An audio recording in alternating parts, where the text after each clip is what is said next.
আসসালামু আলাইকুম। ম্যাজিক বাংলা টিভির রাত ৯টার সংবাদে আপনাদের স্বাগত জানাচ্ছি আমি নাহিদা। শুরুতেই টেরোজিপি সংবাদ শিরোনাম। ২১ আগস্ট গ্রেনেড হামলা মামলায় তারেক রহমান ও বাবর সহ সব আসামি খালাস। আদানিকে ঋণ দেওয়ার ব্যাপারে ঝুঁকি পুনর্বিবেচনা করছে ভারতীয় ব্যাংকগুলো। রাজনৈতিক উদ্দেশ্যে তারেক রহমানকে সাজা দেওয়া হয়েছিল, জানালেন বিএনপির আইনজীবী। দারিদ্র্য দূরীকরণের যে চেষ্টা সারা জীবন করেছি, সিপিডির কাজে তার প্রতিফলন দেখেছি, জানালেন ডক্টর ইউনূস। নাইজেরিয়ায় নৌকা ডুবে ২৭ জনের মৃত্যু এবং বিপিএল এর মাস্কট ডানা ৩৬ উন্মোচন। এতক্ষণ শুনছিলেন সংবাদ শিরোনাম, এবার বিস্তারিত। Enjoy the power of speed with a pure racing machine. Taro Bangla, a symbol of elegance. বহুল আলোচিত ২১ আগস্ট গ্রেনেড হামলা মামলায় যাবজ্জীবন কারাদণ্ডাদেশপ্রাপ্ত বিএনপির ভারপ্রাপ্ত চেয়ারম্যান তারেক রহমান ও মৃত্যুদণ্ডাদেশপ্রাপ্ত সাবেক স্বরাষ্ট্র প্রতিমন্ত্রী লুৎফুজ্জামান বাবর সহ সব আসামিকে খালাস দিয়েছে হাইকোর্ট।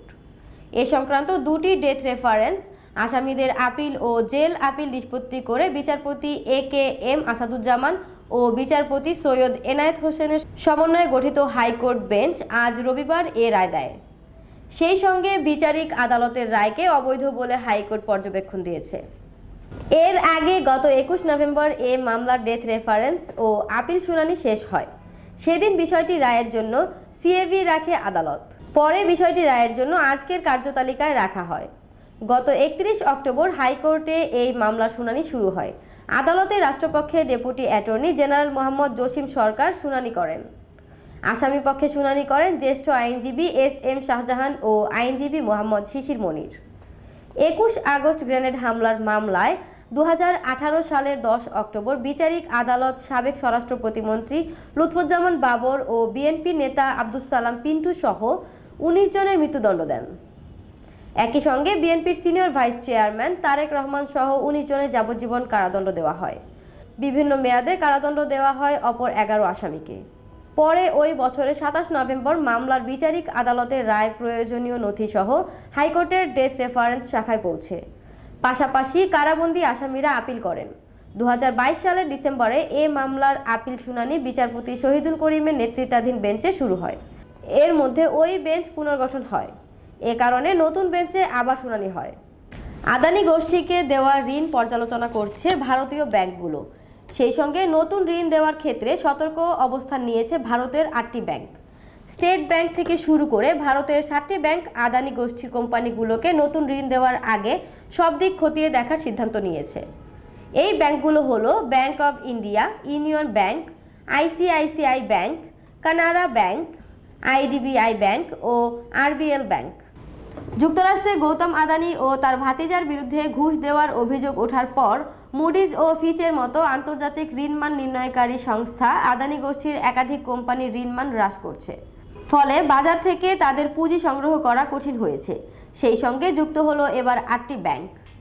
এই ব্যাংকগুলোর মধ্যে আদানি গোষ্ঠীকে সবচেয়ে বেশি ঋণ দিয়েছে এসবিআই ব্যাংক। তারা আদানি গোষ্ঠীকে মোট ৩৩,৮০০ কোটি রুপি ঋণ দিয়েছে। তারা অবশ্য বলেছে আদানি গোষ্ঠীর যেসব প্রকল্প শেষের দিকে সেসব প্রকল্পে ঋণ দেওয়া বন্ধ হবে না। তারা বলেছে নতুন ঋণ দেওয়ার সময় সব শর্ত যে ঠিকঠাক পরিপালন হচ্ছে সেটা নিশ্চিত করার চেষ্টা থাকবে। ইকোনমিক টাইমসের সংবাদে ব্যাংকগুলোর সূত্রে বলা হয়েছে আদানি গোষ্ঠীর কোম্পানিগুলোকে ঋণ দেওয়া হবে না তা নয়, বরং ঋণ দেওয়ার ক্ষেত্রে তারা আরও সতর্ক হবে। বহুল আলোচিত ২১ আগস্ট গ্রেনেড হামলার মামলায় বিএনপির ভারপ্রাপ্ত চেয়ারম্যান তারেক রহমান, সাবেক স্বরাষ্ট্র প্রতিমন্ত্রী লুৎফুজ্জামান বাবর সহ মৃত্যুদণ্ড ও যাবজ্জীবন পাওয়া সব আসামিকে খালাস দিয়েছে হাইকোর্ট। রায় ঘোষণার পর বিএনপির আইনজীবীরা তাদের প্রতিক্রিয়ায় বলেছেন রাজনৈতিক উদ্দেশ্যে তারেক রহমানকে সাজা দেওয়া হয়েছিল। এ মামলায় বিএনপির অন্যতম আইনজীবী এবং দলটির আইন বিষয়ক সম্পাদক কায়সার কামাল বলেছেন এই মামলায় মোট ৪টি চার্জশিট দেওয়া হয়েছে। প্রথম ৩টি চার্জশিটে তারেক রহমানের নাম ছিল না। শেখ হাসিনা ক্ষমতায় আসার পর চতুর্থ চার্জশিটে তারেক রহমানের নাম অন্তর্ভুক্ত করে। তিনি বলেন আজ প্রমাণিত হয়েছে এই চার্জশিট আইন বহির্ভূত ছিল। তাই এই চার্জশিটে যাদের নাম অন্তর্ভুক্ত ছিল তারা এই মামলা থেকে খালাস পেয়েছেন। ব্যারিস্টার কায়সার কামাল আরও বলেন যারা এই মামলায় দণ্ডপ্রাপ্ত ছিলেন এবং আপিল করেছেন বা আপিল করেননি সবাইকে এই মামলার থেকে খালাস দেওয়া হয়েছে। এভাবে তারেক রহমান ন্যায় বিচার পেয়েছেন। প্রমাণিত হয়েছে রাজনৈতিক উদ্দেশ্যে তারেক রহমানকে যে মামলায় সাজা দেওয়া হয়েছিল সেই মামলায় আইনগতভাবে মোকাবেলার মাধ্যমে তিনি আজ এই গ্রেনেড হামলার রাজনৈতিক উদ্দেশ্য প্রণোদিত ছিল।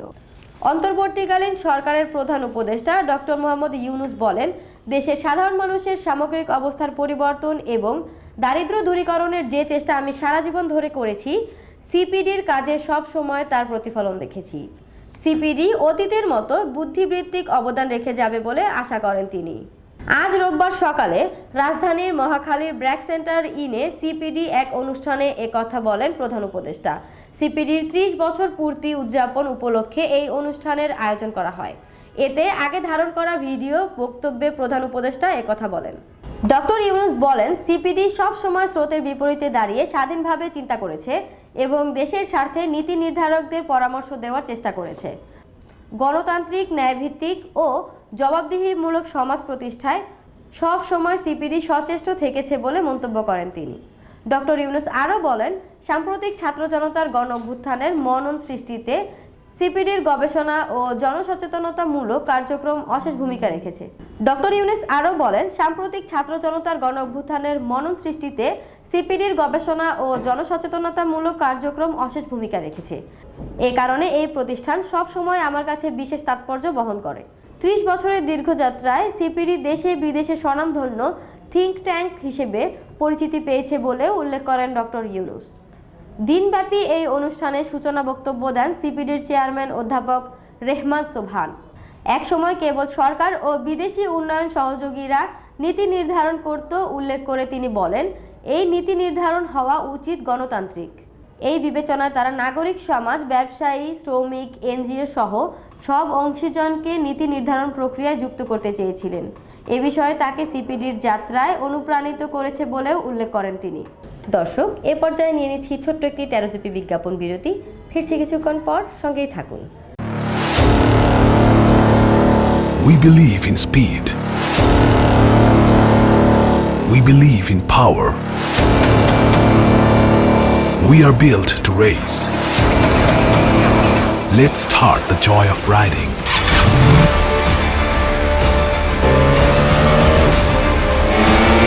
Modified 150cc liquid cool engine. Combined braking system with 3-disc brake. Free flow sports exhaust. Aggressive compact race design. It's not just another sports bike. It's Taro GP1, pure racing machine. A beginning of a new journey. Product of Taro Bangla, a symbol of elegance. ফিরে এলাম 13 GP বিজ্ঞাপন বিরতির পর। Enjoy the power of speed with a pure racing machine. Taro Bangla, a symbol of elegance. দর্শক, এবার আন্তর্জাতিক সংবাদ।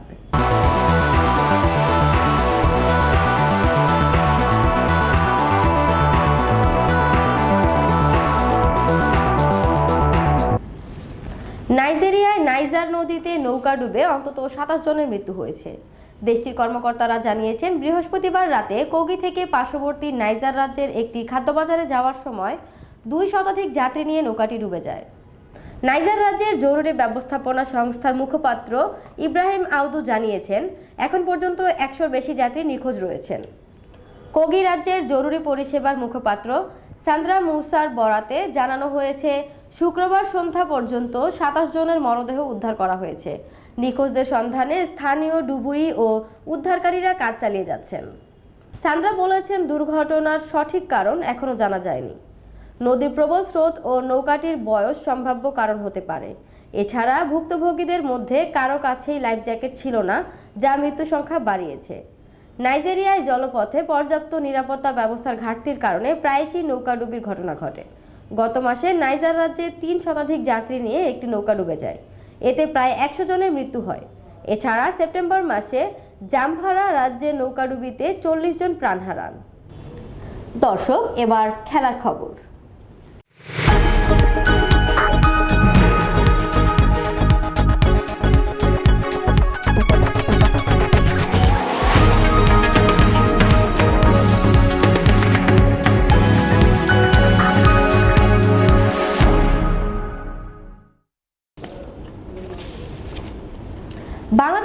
Premier লিগের একাদশ আসর শুরু হতে যাচ্ছে আগামী 30 ডিসেম্বর। এ উপলক্ষে আজ রবিবার বিশেষ এক আয়োজনে বিপিএল-এর মাস্কট ডানা 36 উন্মোচন করেছে বাংলাদেশ ক্রিকেট বোর্ড। মাস্কট উন্মোচনের অনুষ্ঠানটি ছিল যুব ও ক্রীড়া মন্ত্রণালয়ের উদ্যোগে আয়োজিত তারুণ্যের উৎসব 2025 এর অংশ।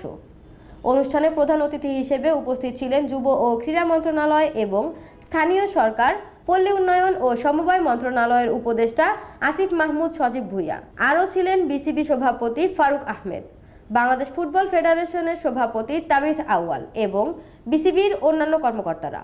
এই আয়োজন পরিণত হলো যেন সাবেক এবং বর্তমান ক্রিকেটারদের মিলন মেলায়। বাংলাদেশ জাতীয় দলের বর্তমান অধিনায়ক নাজমুল শান্ত থেকে শুরু করে সাবেক অধিনায়ক তামিম ইকবাল, মুশফিকুর রহিম, তাদের সবাইকে দেখা গেছে খোশ গল্পে মেতে উঠতে। এছাড়া উপস্থিত ছিলেন নারী ক্রিকেট দলের সদস্যরাও। ডানা 36 নামক মাস্কটটি সাম্প্রতিক ছাত্র নাগরিক আন্দোলন এবং রাজনৈতিক পরিবর্তনের প্রতীক হিসেবে ডিজাইন করা হয়েছে। এই মাস্কটটি বাংলাদেশের স্বাধীনতার চেতনা এবং ক্রীড়ামোদীদের ঐক্যবদ্ধ প্রচেষ্টার প্রতীক হিসেবে চিত্রিত করা হয়েছে।